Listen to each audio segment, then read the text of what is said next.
Today we observe Kalaupapa Sunday, a time to remember the history of the Kalawao settlement and honor the patients of Kalaupapa, many of whom had connections to our sister churches.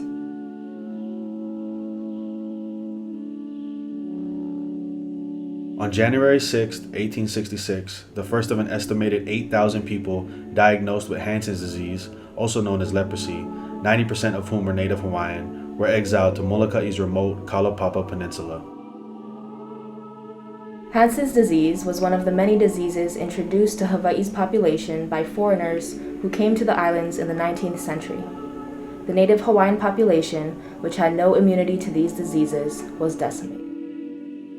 A strict law was enforced to prevent the spread of Hansen's disease, but while aiming to protect, thousands were banished and isolated. And yet, out of this isolation, these strong and resilient souls created connection and community. Having nothing much aside from their faith in God, they established a church, one of many, within the very first year. Siluama Church, the Church of the Healing Spring, gave residents a refuge in God. They later built Kana'anahau Church. These are our sister churches in the United Church of Christ.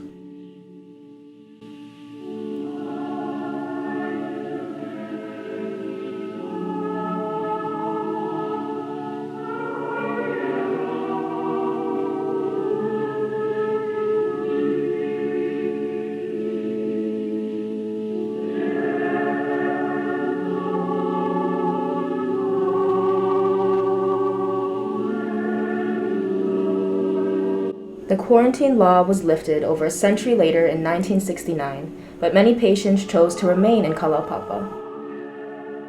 For many, it was the only home they ever knew. Just a couple patients remain in Kalaupapa today.